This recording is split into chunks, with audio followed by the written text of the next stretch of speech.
आप सभी दर्शकों को मेरा यानी कि पूनम शर्मा का नमस्कार।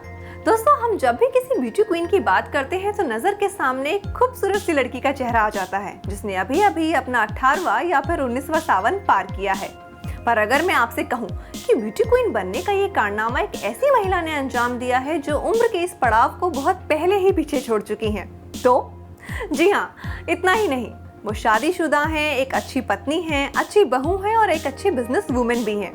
दोस्तों, हम बात कर रहे हैं मुंबई की रहने वाली मोहिनी शर्मा माने की, जिन्होंने मिसेस इंडिया 2016 का खिताब जीतकर मिसेस वर्ल्ड 2016 में भारत को रिप्रेजेंट करने का मौका भी जीत लिया है।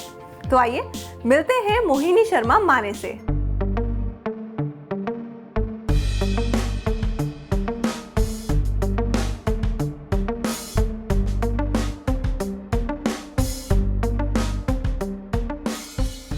नमस्कार। किसी खिताब को पाने के लिए या किसी ऊंचाई पे जाने के लिए इंसान का फिट होना बहुत ज़्यादा ज़रूरी है और ये फिटनेस सिर्फ फिजिकल फिटनेस नहीं होती है, ये फिटनेस मेंटल फिटनेस भी होती है। मिसेस इंडिया बनने का सफ़र शायद मिस इंडिया बनने से भी काफ़ी ज़्यादा मुश्किल है। शादी करके आपकी ज़िम्मेदारियाँ बढ़ जाती हैं, घर परिवार की ज़िम्मेदारियाँ आपके सर पर आ जाती हैं। एट द सेम टाइम आपकी फ़िटनेस और आपकी हेल्थ आपकी प्रायोरिटी रहती है। मैं बताऊंगी कि कैसे हम इन दोनों को, घर परिवार को, आपके पर्सनल लाइफ को, आपके फिटनेस को कैसे मैनेज करते हैं। मिसेस इंडिया के साथ साथ मैं एक करियर ओरिएंटेड वुमन हूँ।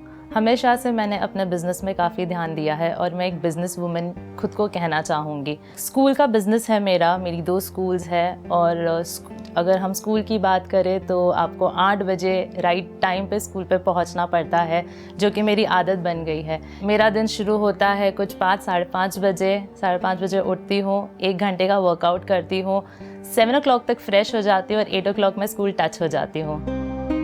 आपकी जो फिटनेस होती है आपकी प्रायोरिटी और आदतों पे डिपेंड करती है। जैसे कि मैं कहूँगी कि जब मैं मिस थी तब मुझे आदत थी एक्सरसाइज करने की। एट द सेम टाइम मुझे डांस का बहुत शौक़ है, तो वो मेरे लिए एक आदत सी बन चुकी थी। डेली बेसिस पे मैं काफ़ी डांस करती थी और उसी बहाने मैं फ़िट रहती थी। अब शायद वो शौक़ इतना नहीं रहा, पर हाँ, रोज़ सुबह एक्सरसाइज ज़रूर करती हूँ। मैं 1 घंटा अपने डेली रूटीन से निकालती हूँ अपने हेल्थ के लिए, अपने एक्सरसाइज के लिए, और इसी तरीके से मैं मेरा फिटनेस मैनेज करती हूँ। तो सुबह मेरा दिन शुरू होता है बेड टी से, जो ग्रीन टी होती है, और उसके बाद एक छोटा सा कप ब्लैक कॉफ़ी का पी के मैं अपना दिन शुरू करती हूँ, जिससे मुझे एक्सरसाइज में काफ़ी ज़्यादा पॉजिटिविटी और काफ़ी ज़्यादा हाई मिलता है। 1-1.5 घंटा मैं वार्म अप से स्टार्ट करती हूँ, एक्सरसाइज करती हूँ, और उसके बाद आई मेक श्योर कि मैं थोड़ा विटामिन सी लूँ, जिससे मेरी मसल्स और मेरा बॉडी काफ़ी मेंटेन रहे, हीट बॉडी की काफ़ी मेंटेन रहे। इसलिए आते ही मैं 1 गिलास नींबू पानी पीती हूँ। फिर फ्रेश होती हूँ और काम के लिए, जॉब के लिए तैयार हो जाती हूँ। जाने से पहले मेरा एक फिक्स ब्रेकफास्ट है, जिसमें मैं हाफ पपीता, 2 इलायची बनाना एंड 1 कप ऑफ योगर्ट। तो दही मैं इसके लिए लेती हूँ क्योंकि मैं ज़्यादा फ़ैट और डेयरी प्रोडक्ट नहीं ले सकती, क्योंकि उससे फ़ैट इनटेक बढ़ जाएगा। इसके लिए डेयरी प्रोडक्ट के बदले मैं 1 कटोरी दही लेती हूँ। एट द सेम टाइम मुझे ज़्यादा कार्बोहाइड्रेट्स खाने से मना किया है सुबह, जिसमें ब्रेड वगैरह आ जाती है, जो मैं बहुत अवॉइड करती हूँ। इसके लिए मैं पपीता और 2 इलायची बनाना लेती हूँ। इसमें मैं एक और सजेशन देना चाहूँगी, अगर आपको ब्रेकफास्ट स्टार्ट करना है तो egg is the best thing to start your day with. अगर मेरा श्रावण या मेरा कोई व्रत नहीं चल रहा होता है तो जनरली मैं एग से अपना दिन शुरू करती हूँ। उसके बाद जनरली मैं मेरे लंच में और ब्रेकफास्ट में 3 घंटे का ब्रेक रखती हूँ, बट आई मेक श्योर कि इस 3 घंटे में मैं एटलीस्ट 1 कप ग्रीन टी लूँ, और ग्रीन टी के साथ या तो मैं कुछ ड्राई फ्रूट्स या तो कुछ नट्स या फिर ड्राई क्रैनबेरीज, ये चीज़ें लेती हूँ। लंच मेरे वर्क टाइमिंग के हिसाब से कभी कभी ऐसा हो जाता है कि मेरा लंच लेट हो जाता है।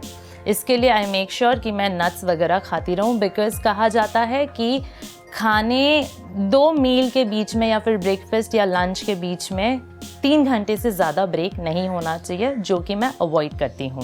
7 या 8 बजे का टाइम ऐसा होता है लंच के बाद जब आपको एक्चुअली भूख लगने लगती है, और मेरा लंच जनरली लेट होता है, तो उसके लिए मैं या तो हल्का फुल्का नाश्ता, आधा कप चाय, और अगर कुछ नहीं हो तो प्रेफर करती हूँ कि एटलीस्ट हफ्ते के 3-4 दिन तो मैं वेजिटेबल सूप ये टाइम पे लूँ, जिससे रात के लिए थोड़ी भूख मिल जाती है। और जब रात के लिए थोड़ी भूख मिल जाती है तो मैं डिनर लाइट लेती हूँ, जो कि हेल्थ के लिए बहुत अच्छा होता है।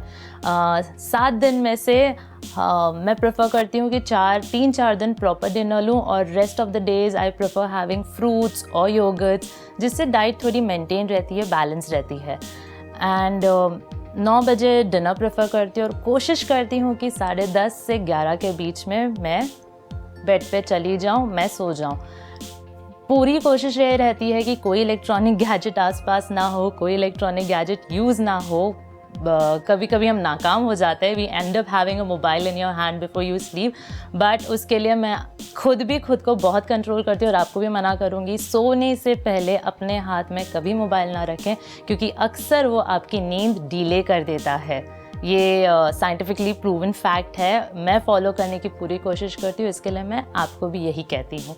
और कहते हैं कि 10 से 11 बजे के बीच में अगर हम सोते हैं, अपने आप 6 बजे से पहले आपकी आँख खुल जाती है, और इसे ही हम ब्यूटी स्लीप कहते हैं।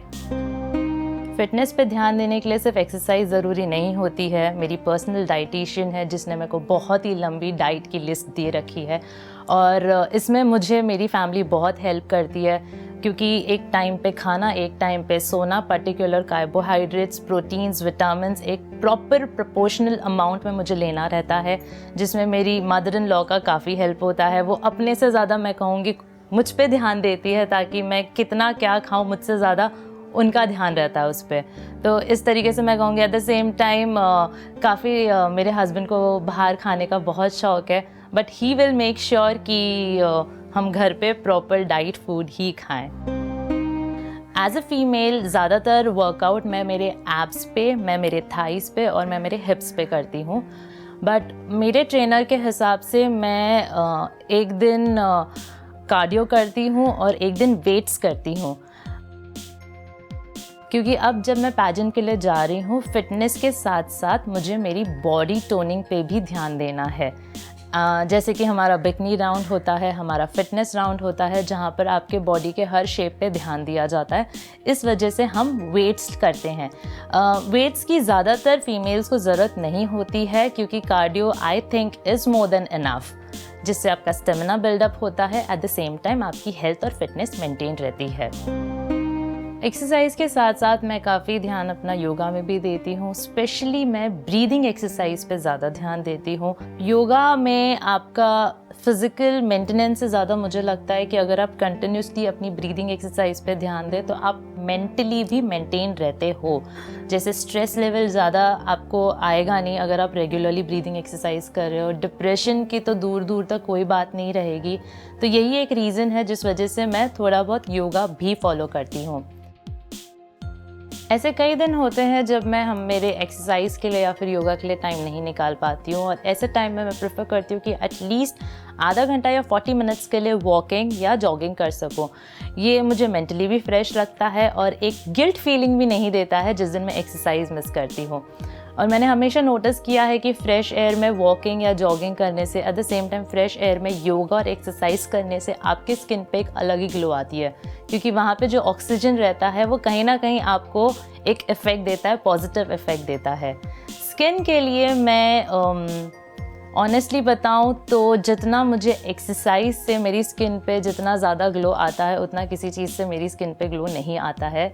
और अगर मैं बालों की बात कहूँ तो एक नानी का नुस्खा कहूँगी जो मैंने फॉलो किया है और मुझे जिसका फ़ायदा मिला है। मैं वंस और ट्वाइस इन अ वीक कांदे का रस अपने बालों के जड़ों पे लगाती हूँ, जिससे मेरे बालों की ग्रोथ अच्छी होती है, मेरे बाल डेंस दिखते हैं, वॉल्यूमस दिखते हैं और मुझे अच्छा लगता है। आजकल हमारी लाइफ इतनी बिजी और इतनी फास्ट हो गई है, घंटों कहाँ निकल जाते हैं पता भी नहीं चलता है। मेरे साथ भी ऐसा होता है, मैं ऑफिस में 7-8 घंटे बैठती हूँ और इनिशियल डेज़ में मैंने नोटिस किया है कि कभी कमर अकड़ जाती है, कभी पैर अकड़ जाते हैं, और इस वजह से मैंने कुछ छोटी छोटी आदतें डाली हैं खुद को, और मैं ये कहूँगी कि आप सब भी डालें, और अगर आप में ऑलरेडी आदत है तो बहुत अच्छी बात है। मेक श्योर कि आप हर आधे घंटे में या हर 40 मिनट में एक वॉक लेकर आ जाइए, जितना हो सके। अगर ज़्यादा नहीं तो 2 मिनट का वॉक भी काफ़ी है, ताकि पैर में एक मूवमेंट बनी रहे। सेम टाइम थोड़ा स्ट्रेचिंग कर सकते हैं आप, थोड़ा शोल्डर मूवमेंट, थोड़ा बॉडी मूवमेंट कर सकते हैं, जिससे लॉन्ग टर्म प्रॉब्लम्स आप अवॉइड कर सकते हैं। क्योंकि अगर आप काफ़ी रोज़ डेली बेसिस पे 7-8 घंटे अगर आप एक जगह बैठे हैं, लंच कर रहे हैं, आप फिर से वहाँ बैठे हैं, तो काफ़ी ज़्यादा प्रॉब्लम, मैंने पर्सनली मेरे बैक पेन और मेरा नेक पेन मैंने पर्सनली एक्सपीरियंस किया है। बट जब से ये मैंने आदतें डाली हैं तब से मुझे ये सारी प्रॉब्लम्स, कभी कोई शिकायत नहीं हुई है। सबसे ज़्यादा मैं ध्यान अपने हेल्थ पे और अपने फिटनेस पे ही दे रही हूँ मिसेस वर्ल्ड के लिए। एट द सेम टाइम दूसरी चीज़ें होती है, जैसे एटिक्वेट्स, आपके मैनर्स, आपके बात करने का ढंग, आपके बोलने चालने का ढंग, इस पे भी मैं काफ़ी ज़्यादा ध्यान दे रही हूँ। और उसके अलावा आप सोशली कितने ज़्यादा ग्राउंडेड हैं, सोसाइटी में आपकी मौजूदगी कैसी है, आप किस तरीके से खुद को सोसाइटी में रिप्रेजेंट कर रहे हैं, आप सोसाइटी में कैसे सोसाइटी को हेल्प कर रहे हैं, ये सारी चीज़ों को भी बहुत ध्यान से देखा जाता है मिसेस वर्ल्ड पैजेंट में, जिसके लिए मैं पूरी तरीके से जितना हो सकता है मैं अपनी तरफ से सोसाइटी को दे रही हूँ। मैं कैंसर पेशेंट एड्स एसोसिएशन के साथ एसोसिएटेड हूँ। आई मेक श्योर कि मैं हफ्ते में एक बार कैंसर पेशेंट से जाकर मिलूँ, उनको जितनी हेल्प हो सकती है उतनी दूँ। काफ़ी बच्चों को मैंने पर्सनली अडॉप्ट भी किया है, और जितना हो सके मैं उतना ध्यान देती हूँ। और सिर्फ कैंसर पेशेंट्स की बात नहीं है, काफ़ी ऐसे लोग हैं जिनको हेल्प की ज़रूरत होती है, और मैं अपनी तरफ से पूरी कोशिश करती हूँ। और यही कहूँगी कि देखने जाए तो मेरी लाइफ की फ़िलॉसफी भी यही है कि जो छोटी छोटी चीज़ें होती हैं, काफ़ी छोटी चीज़ें होती हैं जो आपको खुशी देती हैं, काफ़ी छोटी चीज़ें होती हैं जो लोगों को खुशी देती हैं। और अगर इन छोटी चीज़ों में खुशियाँ हैं तो छोटी चीज़ें ही करके हमें अपना दिनचर्या निकालना चाहिए। और कब ये छोटी चीज़ें हमें बड़ा रिटर्न दे दें, हमें खुद को भी नहीं पता चलता।